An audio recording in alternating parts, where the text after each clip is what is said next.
ang ginagawa ng mga Amerikano dun. Alright, nandito tayo ngayon sa Radial 10 or R10. At mag-a-update tayo ng sitwasyon. Etong R10, kilalang lugar ito na notorious pagdating sa mga umaakyat sa mga truck, mga snatcher. Talagang ano to, lagi itong nababalita sa mga news na may mga umaakyat dito. Yung mga truck, especially yung mga truck, sila yung mga number one na binibiktima ng mga jumper boys dito. Kaya inaakit yung mga truck nila, ninanakawan ng battery. Pag may nakita ng mga na gamit, naakatin, nanakawin. And dito pala yung ano nila, takbuhan. Mamaya puntahan natin yung ilalim ng tulay na to. And makikita na kung saan sila tumatakbo. Ito rin yung isa sa lugar na kailangan asikasuhin ni Mayor Isko. Natin dito may mga nagsiga pa dyan.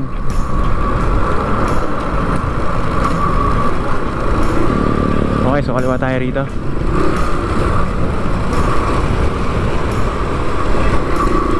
Dito grabe yung ano, may mga tambak ng basura.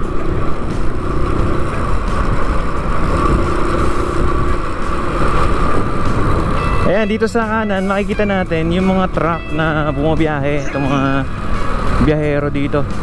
Papunta yan ng port yan, galing ng port.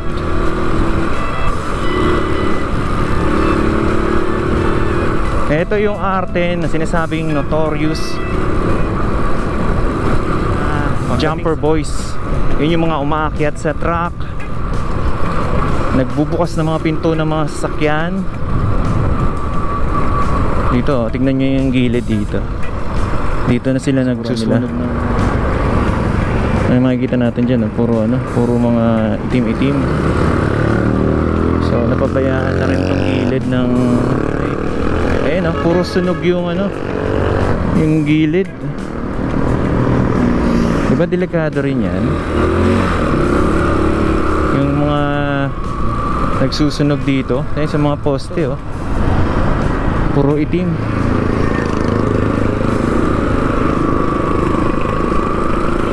Ito yung daan papunta dun sa Baseco Ayan pagka lumiko dyan, marami tayong makikita dito na mga nasa ibaba. And meron din tayong makikita mga bahay dun sa ilalim ng tulay. Ito yung Pasig River. Ito na yung pinakadulo. Dun banda Manila Bay na yan. Marami mga dito, mga nakatambay na mga barge dito. Iba't ibang mga kalakal yung laman ng mga yan. Ito yung madalas na tinatambayan ng mga jumper boys. Madalas yan, umaakit sila sa mga truck. Yung iba dyan, nagbubukas ng pintuan ng mga sasakyan.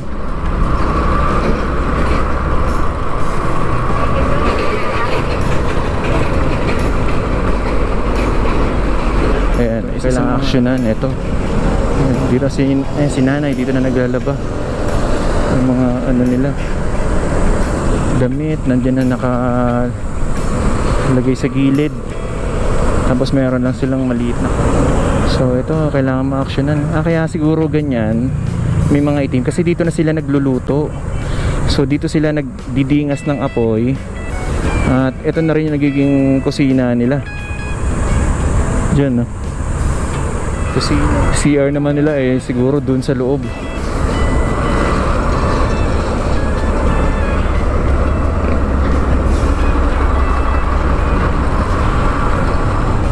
Ayan.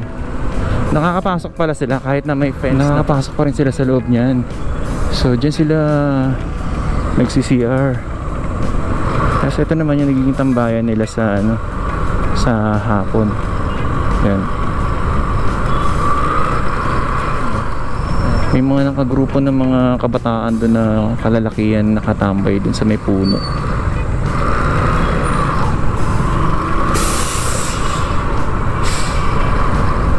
maikot to.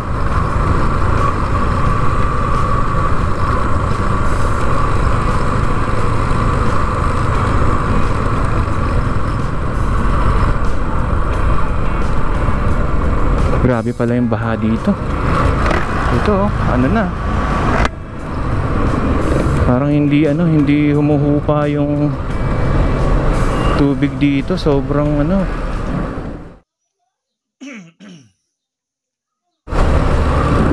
taas ng baha. Ano kaya kailangang solusyon dito?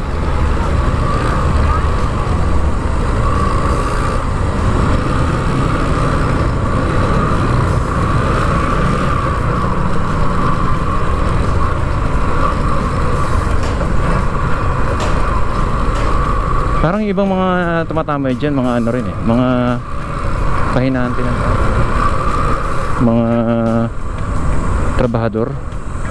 Dito na sila nagbabahay. Ayan yung mga dito. May mga homeless na dito na nakatira.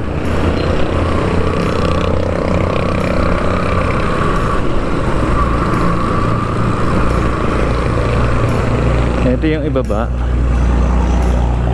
Dito yan, tambak ng mga basura.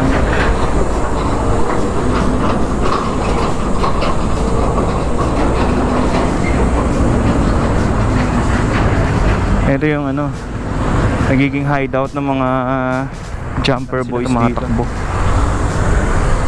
Ito yung ilalim. Ayun, may hagdan pala sila dito.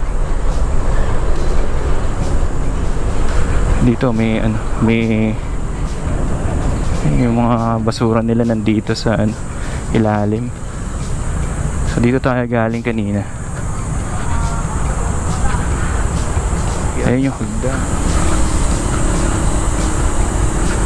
Yung iba doon, ang alam ko iba doon sa mga jumper boys, mga taga Tondo. Ito may dito, hagdan. Pwede maging escape nila.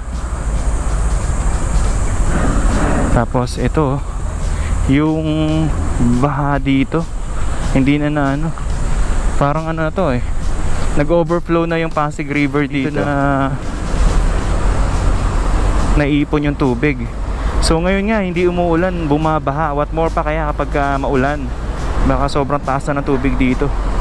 Baka hindi na makadaan yung mga sasakyan, kahit yung mga truck, baka hindi sobrang na rin taas ng tubig.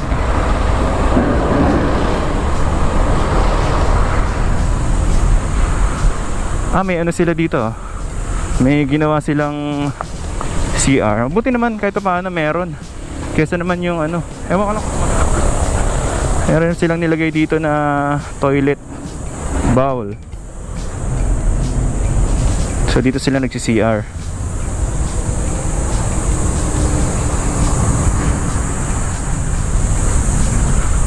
Kailangan siguro ayusin tong na to, tong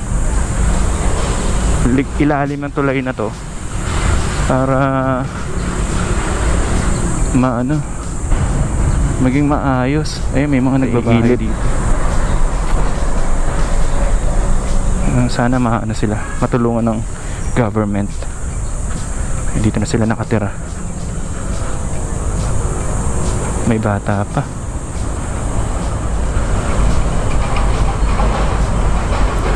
Ito na yung R10 paakyat ng flyover.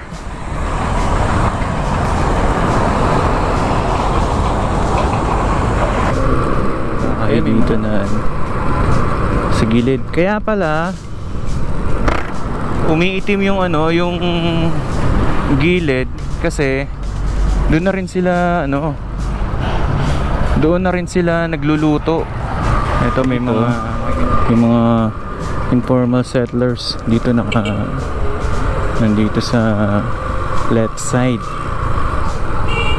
Dito talagang pa to.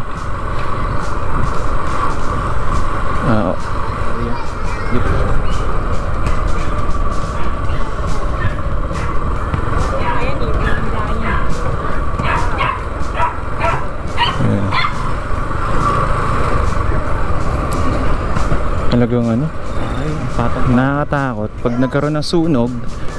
Talagang mabilis silang matutupok dito. Ito yung looban eh. Pasok tayo sa loob.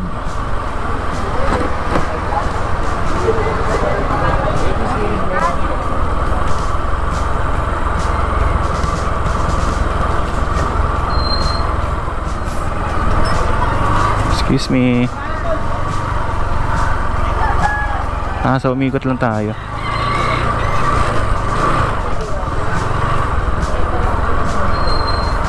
Ito yung kanina sa bungad, yung dapat na papasukan natin. Ito yung bandang ilalim ng tulay. Pero hindi naman siya totally ilalim na ilalim. So pa rin, bandang gilid.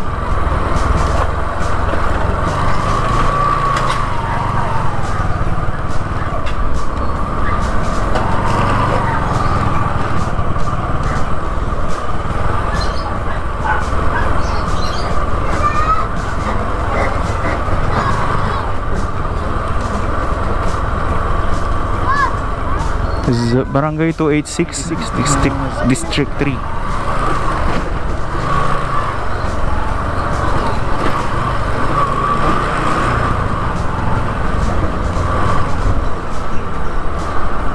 Okay, dito sa may R10.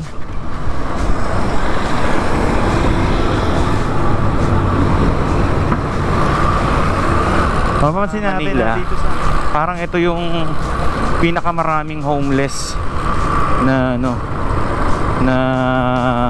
dito city sa Metro Manila.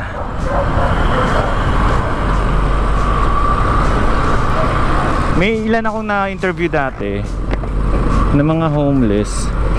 May sila, may bahay talaga sila.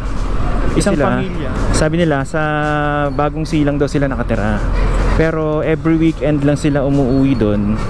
And every weekdays dumadayo sila ng Loton, and doon sila nag-homeless. Bali nakatambay sila doon. And pag namamalimos sila dito, ilalim ng tulay, daming nakatira. Ito ilalim to ng R10.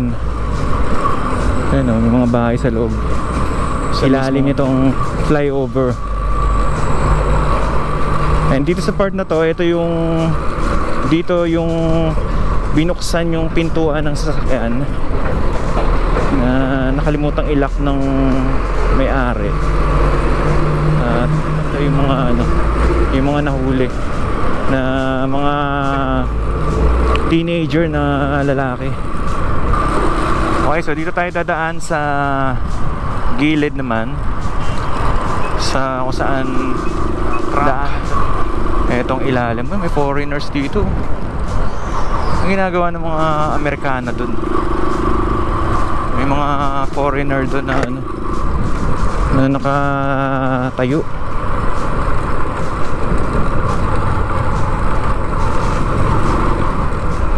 Ito grabing dito, sikip. Pag naka 4 wheels kayo, dapat hindi kayo dito dadaan sa ibaba kasi daanan ng mga truck to. And once na kayo, lalo na pag hapon, pagka yung labasan ng mga truck, dito talaga yung yung daanan nila. Kaya pag dito kayo matatrap na kayo, hindi na kayo makakadaan ng dire-diretso. Ito yung ilalim ng R10.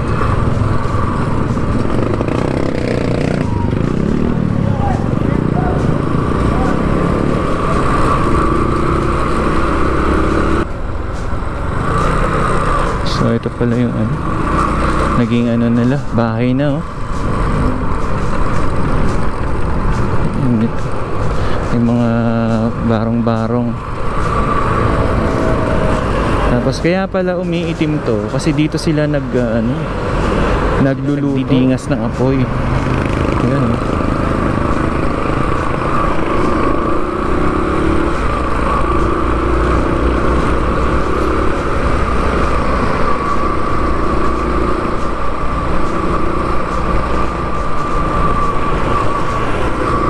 Alright, maraming salamat sa pagsama sa akin dito sa